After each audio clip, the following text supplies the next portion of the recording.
Na química, a gente pode ver o tema água em processos como solubilidade, onde eles vão trabalhar a questão da solubilidade, a questão de mistura, a questão de separação.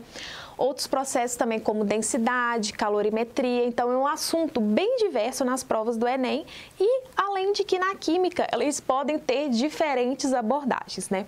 Também tem a questão da geometria da molécula de água, a questão da qualidade da água, a questão de tratamentos, a poluição da água, né? Entre outros fatores também.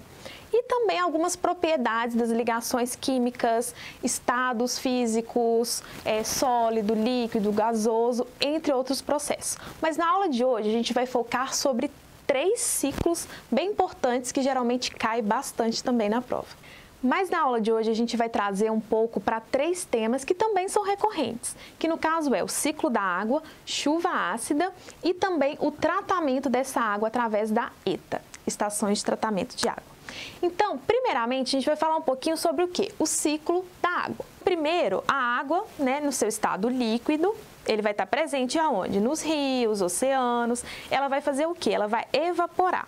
Então, essa água, nesse estado gasoso, ela vai voltar a se tornar líquida através de quê? Formando essas nuvens, que no final vai fazer o quê? Vai ocorrer as chuvas.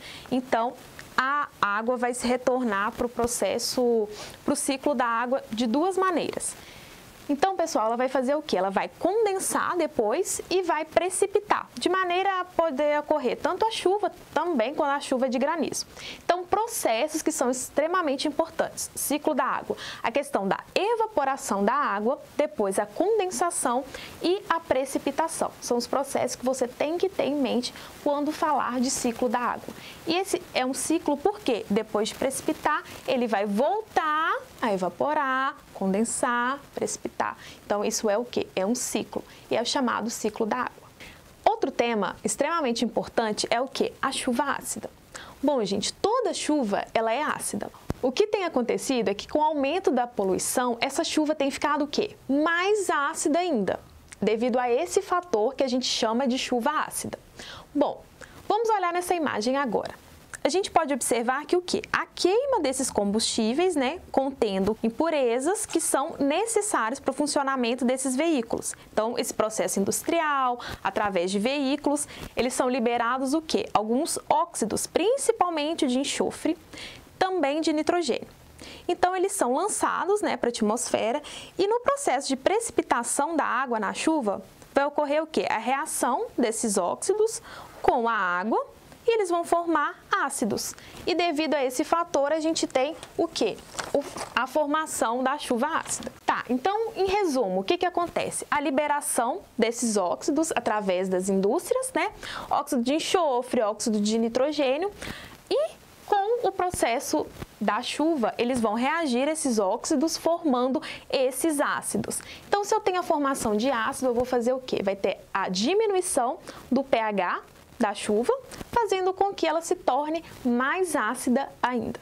Um processo muito importante também é o que ocorre aonde? Na ETA. ETA é o quê? Estação de tratamento de água. Então, o que vai acontecer? A água doce, ela vai ser tratada para que seja o quê? Própria para o consumo humano, né? Então, o que acontece? Quais são os processos que acontecem na água a partir que ela chega na ETA até chegar à nossa casa? Vamos dar uma olhada na imagem aí. Primeiro, a gente vai ter a captação dessa água. Depois, vai ter um processo chamado de quê? De coagulação, onde a gente vai adicionar um sulfato de alumínio para que ele consiga fazer o quê? Aglomerar essas partículas que vêm junto com a água. Depois, a gente tem um processo chamado de floculação. Então, a água vai para tanques, né? E nesses tanques vão fazer o quê? A aglutinação dessas partículas para flocos maiores. Depois, vamos ter um processo chamado de decantação, que ele vai passar para um próximo tanque, né? Então, o que vai acontecer? Vai ter, por ação da gravidade, esses flocos maiores, eles vão para o fundo.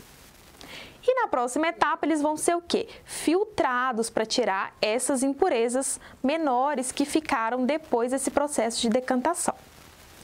Agora a gente vai começar o quê? A tratar essa água, de maneira a fazer a desinfecção. A gente vai ter uma limpeza de micro-organismos, né? Através do quê? De processos utilizando cloro ou ozônio.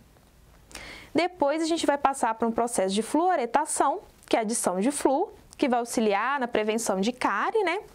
E por fim, vamos ter a correção de pH. Então a gente vai aplicar uma quantidade de cal, carbonato de sódio, para, por fim, distribuirmos a água e chegar na casa de vocês. Então, pessoal, esse é um assunto muito recorrente e, como vocês podem ver, na área de Química tem um leque bastante grande entre várias questões que podem cair no Enem. Então, é um tema muito importante para a gente.